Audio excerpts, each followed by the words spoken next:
எல்லோருக்கும் வணக்கம். எல்லாருக்கும் ஹாப்பி நியூ இயர் 2025. எல்லாருக்கும் எப்போதும் ஹாப்பியாக இருக்க கடவுளுடைய பிளெஸிங்ஸ் எல்லாருக்கும் எப்போதும் இருக்கட்டும். 24ல் எங்கள் வீட்டு கிறிஸ்மஸ் செலிப்ரேஷன் கெட் டுகெதர் எல்லாம் எப்படி இருந்துச்சு அப்படின்ட்டு உங்கள் கூட ஷேர் பண்ணுறேன். இது பார்க்குறனால உங்களுக்கு கெட் டுகெதர் வீட்டில் ஏதாவது பண்ணும்போது என்னென்ன ஃபுட்டெல்லாம் பண்ணலாம் அப்படின்ட்டு உங்களுக்கு ஒரு ஐடியா கிடைக்கும். நான் இது கேரட் கேக் செய்து வச்சுருந்தேன். இதுக்கு ரெசிபீஸ் எல்லாமே நம்ம சேனலில் இருக்குது. எல்லா ரெசிபீஸுமே இருக்குது. முந்திரி கொத்து, பணியாரம், அதிரசம், இது கிளினேட்டர்ன்ட்டு சினமன் போட்டு பண்ணுறது, இது ஓமம் போட்டு பண்ணுறது, கல்கல், அச்சு முறுக்கு, முள்ளு முறுக்கு, சுத்து முறுக்கு, சீடை, சோமாஸ். இது எல்லாமே எங்கள் அம்மா எப்பவுமே வழக்கமாக செய்யக்கூடிய சில ரெசிபீஸ். ட்ரெடிஷ்னலாட்டு நம்ம அந்த இதெல்லாம் விட்டு போகாமல் இருக்கணும் அப்படின்னு சொல்கிறதுக்காக நான் எல்லா வருஷமே கிறிஸ்மஸ்க்கு கொஞ்சம் கொஞ்சம் செய்வேனா. ஒரு வருஷம் நம்ம விட்டு போனாலுமே அந்த ரெசிபீஸ் நமக்கு மறந்து போன மாதிரி ஆயிரும். அந்த ட்ரெடிஷ்னலே போன மாதிரி போயிடும். அடுத்த ஜென்ரேஷனுக்கும் அந்த ரெசிபீஸ் அதெல்லாம் தெரியணும் அப்படின்னு சொல்கிறதுக்காக எல்லா வருஷமும் நான் வழக்கமாக செய்கிறது. ஜீசஸ் பிறந்த அந்த வில்லேஜ் எப்படி இருக்குன்ட்டு ஒரு மாதிரி சின்னதாக இந்த மாதிரி குடில் மாதிரி எல்லா வீடுகளையும் செட் பண்ணுவாங்க. இது சேம் நவராத்திரி டைமில் கொலு பண்ணுற மாதிரி தான். நவராத்திரிக்கு வீட்டுக்கு 9 நாளும் ஃப்ரெண்ட்ஸ் எல்லாம் வருவாங்க. நம்மளும் நவராத்திரி கொலு வச்சுருக்க வீட்டுக்கெலாம் போவோம்ல, அது மாதிரி தான் இங்கேயும் நம்ம குடில் பார்க்குறதுக்குன்னு வீட்டுக்கு எல்லோரும் வருவாங்க. நம்மளும் அவங்க வீடுகளுக்கு குடில் பார்க்குறதுக்கு போவோம். அப்படி தான் கெட் டுகெதர்ன்ட்டு எல்லாருமே கிறிஸ்மஸ் டைம் நியூ இயர் வரையுமே போவாங்க. அதில் மவுண்டன் பேப்பர் வச்சு அந்த கார்னரில் மவுண்டன் மாதிரி செட் பண்ணி வச்சுருக்குது. புல் கம்பம் புல்லெல்லாம் போட்டு முளைக்க வச்சு போட்டிருந்துச்சு. கிறிஸ்மஸ் லஞ்சுக்கு கேரட் சாலட், பீட்ரூட் சாலட், இது விருந்துச்சோறு. எங்கள் ஆச்சி செய்கிற மாதிரி எங்கள் அம்மாவோட அம்மா. இது கேரளா ஸ்டைலில் ஜீரக சம்பா அரிசி வச்சு தம் பிரியாணி. இது mutton kurma, carrot cake, mutton boneless வறுத்தரிச்சி குழம்பு. இது கேரளா பிரியாணிக்குள்ள பிரியாணி சம்மந்தி, வினிகர் போட்டு வெங்காயம் போட்டது, ரைத்தா எல்லாமே வச்சுருந்துச்சு. வீட்டில் பண்ண ஸ்நாக்ஸ் எல்லாமே ஃப்ரெண்ட்ஸ் எல்லாருக்குமே இது மாதிரி பேக் பண்ணி கொடுத்துட்ருந்தேன். எல்லா ஸ்நாக்ஸுமே எல்லாருக்கும் வைக்க முடியலை. எல்லாம் மிக்ஸ் பண்ணி கொஞ்சம் கொஞ்சமாட்டு வச்சுருந்துச்சு. ஏன்னா முந்திரி கொத்து அதெல்லாமே ஒரு 20 அந்த மாதிரி தான் செய்திருந்தேன். ஏன்னா அந்த ட்ரெடிஷன் பேரக்கூடாது அந்த மாதிரி சொல்கிறதுக்காக. அதனால் கொஞ்சம் கொஞ்சமாக எல்லாருக்கும் மிக்ஸ் பண்ணி அந்த மாதிரி ஸ்நாக்ஸ் எல்லாருக்குமே கொடுத்து விட்டுருந்தேன் நான்.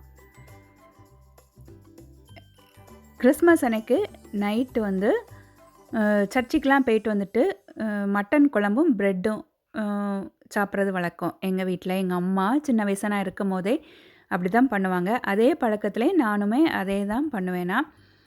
எனக்கு பிள்ளைங்களுக்கு அந்த பழக்கம் இருக்கணும். இனி அடுத்த ஜென்ரேஷனுக்கும் நான் சின்ன பிள்ளையில் எனக்கு இருந்த மெமரிஸ் அதே இது அடுத்த ஜென்ரேஷனுக்கும் போகணும் அப்படின்னு சொல்கிறதுக்காகவே நான் அதே பழக்கத்தை தான் நானுமே செய்கிறது. எனக்குமே சின்ன வயசு மெமரிஸ் அப்படி இருந்த மாதிரி ஒரு ஃபீலிங் இருக்கும். ஒரு நாள் ஃப்ரெண்ட்ஸ் லஞ்சுக்கு வந்திருக்கும் போது அது தக்காளி ஜாம், பழம், கற்பூரவள்ளியில் சட்னி பண்ணி வச்சுருந்தேன் தயிர் போட்டு. இது குக்கும்பர், கேரட், வெங்காயம்லாம் போட்டு ஒரு ரைத்தா. இது கேஷ்யூ நட், கிஸ்மிஸ் ஃப்ரை பண்ணிவிட்டு ப்ரௌன் நட்டு ஆனியனும் ஃப்ரை பண்ணி வச்சுருந்தேன் பிரியாணி மேலே போட்டு சாப்பிட்றதுக்கு. பப்படம். இது சிக்கனை வச்சு பஸ்மதி ரைஸ் வச்சு தம் பிரியாணி. ரொம்ப நல்லாயிருக்கும் இதை நம்ம மிக்ஸ் பண்ணி எடுத்து சாப்பிடும் போது. லாஸ்டாட்டு நம்ம அந்த ஸ்வீட் சோம்பு இருக்கும்ல, ஜீரக மிட்டாய், அதுவும் வச்சுருந்தேன் நான். வேறு பாயாசம்லாம் ஒன்றும் பண்ணல. ஏன்னா பழம், கேக்கெல்லாம் இருந்தனால இது ஓகே அப்படின்ட்டு. வீட்டுக்கு ஃப்ரெண்ட்ஸ் எல்லாம் ரொம்ப ஜாலியாகிட்டு இருந்தாங்க. எனக்கும் ரொம்ப ஜாலியாக இருந்துச்சு. நம்ம அப்பப்போ நம்ம இந்த மாதிரி கெட் டுகெதர் பண்ணும் போதெல்லாம் நிறைய நம்ம பேசுவோம். நமக்குள்ள ஒரு ரிலேஷன் இருக்கும், நல்லாயிருக்கும், ரொம்ப ஜாலியாக இருக்கும். பிள்ளைங்களுக்குமே ஒரு மெமரிஸாக இருக்கும். வளர்ந்து வரும்போது பிள்ளைங்களுக்கெல்லாம் சின்ன வயசு ஞாபகங்கள், நம்ம போனோம், நம்ம இதெல்லாம் விளையாண்டது எல்லாமே ஞாபகமாக இருக்கும். அவங்க வீட்டு பிள்ளைங்களுக்கு நான் கையில் மருதாணி வச்சு போட்டேன். அந்த பொண்ணும் ரொம்ப ஹாப்பியாகிட்டு இருந்துச்சு. எனக்குமே ரொம்ப ஹாப்பியாக இருந்தது அவங்களுக்கு வச்சு விடும் போது. இது அவங்க வீட்டில் உள்ள பையன், ஒரு 4th ஸ்டாண்டர்ட் படிக்கிற பையன். பேப்பர் எடுத்து கொடுத்தேன். அவள் அழகாட்டு நியூ இயர் வரதுனால நியூ இயர் ட்ராயிங் பண்ணான். ஈஸ்வர் இவன் பேர். அவ்வளோ ஹாப்பியாட்டு அவன் ஜாலி டே இன்னைக்கு அப்படின்ட்டு சொல்லிவிட்டு நியூ இயர் இது வரைஞ்சி அழகாக கலர் பண்ணி நான் ஒரு ஃப்ரேம் இதே மாதிரி கொடுத்தேன். வீட்டில் இருந்தது ஒரு புதுசு ஒன்று இருந்துச்சு.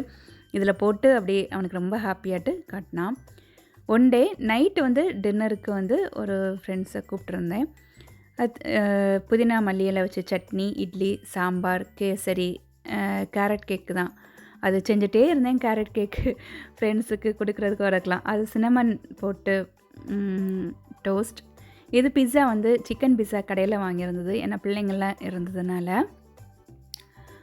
இது வந்து ஷவர்மா பிளேட்டுன்ட்டே வாங்கியிருந்துச்சு. இது சின்னமன், ப்ரௌன் சுகர், பட்டர் போட்டு டோஸ்ட் பண்ணது. இது வந்து பஞ்சு மிட்டாய், நம்ம காட்டன் கேண்டி. அது வந்து சாஃப்ரான் ஃப்ளேவரும் வாட்டர்மெலன் ஃப்ளேவர்லையும் அப்படி வாங்கி ஒரு பவுலில் போட்டு வச்சுருந்தேன். பிள்ளைங்கள்லாம் அப்படியே ரெண்டமாக எடுத்து சாப்பிட்டுட்டு இருந்தாங்க. இந்த மாதிரி ஒரு நைட்டு டின்னர் வந்து பிள்ளைங்க கூட அப்படி போச்சுது. ஒரு 9th ஸ்டாண்டர்ட் மேலே படிக்கிற பிள்ளைங்க, அவங்க வீட்டில் உள்ளவங்க எல்லாருமே வந்திருந்தாங்க. ரொம்ப நேரம் பேசிகிட்டு இருக்கும்போது ரொம்ப ஜாலியாகவும் இருந்துச்சு. பிள்ளைங்களுக்கும் இது ஒரு மெமரிஸாட்டு இருக்கும். அப்புறம் லைவாட்டு தோசையும் கிறிஸ்பாட்டு இட்லியெல்லாம் இருக்கும்போது அது கூட இதெல்லாம் சுட்டு கொடுத்துட்டே இருந்தேன். பசங்களும் ரொம்ப ஹாப்பியாட்டு. ஆனால் அவங்கெல்லாம் பிஸ்ஸா ஷவர்மாவோடையுமே இட்லி தோசை தான் நம்ம விரும்பி சாப்பிட்டாங்க. எல்லோரும் சாப்பிட்டு முடிச்சுட்டு அப்புறம் பிள்ளைங்க எல்லோரும் யூனோ கார்டு விளையாடிட்டு இருந்தாங்க. இதெல்லாம் பெரிய பிள்ளைங்கன்னு சொல்கிறதுனால உட்காந்து நல்லா ஜாலியாகிட்டு யூனோ கார்டெலாம் விளையாடிட்டு இருந்தாங்க. இதெல்லாம் 9th ஸ்டாண்டர்டுக்கு மேலே படிக்கிற பிள்ளைங்க, காலேஜெல்லாம் படிக்கிற பிள்ளைங்க. இவங்களுக்கெல்லாம் இனி பெருசாக ஒரு 10 வருஷத்துக்கு அப்புறம் ஒரு மெமரிஸ் மாதிரியே இருக்கும். அப்பப்போ இந்த மாதிரி கெட் டுகெதர், இந்த மாதிரி ஃப்ரெண்ட்ஸ் கூட மீட் பண்ணுறது, ரிலேட்டிவ்ஸ் வீட்டுக்கு போகிறது, இந்த மாதிரி ஃபன் பண்ணுறது எல்லாமே நமக்கு நிறைய மெமரிஸாகவும் இருக்கும். வாய் விட்டு சரி நோய் விட்டு போகும்னு சொன்ன மாதிரி நம்ம அந்த அப்பப்போ இந்த மாதிரி நம்ம கெட் டுகெதர் பண்ணிவிட்டு ஃப்ரெண்ட்ஸ் கூட எல்லாம் ரொம்ப நல்லா இருப்போம். உங்களுக்கு இந்த வீடியோஸ் பார்த்து உங்களுக்கு ஐடியாஸ் கிடைக்கும். ஃப்ரெண்ட்ஸ் வீட்டுக்கு வந்தால் என்னெல்லாம் பண்ணலாம் எப்படின்ட்டு ஏதாவது ரெசிபிஸ் பார்க்கும்போது. Thank you. Stay blessed every one.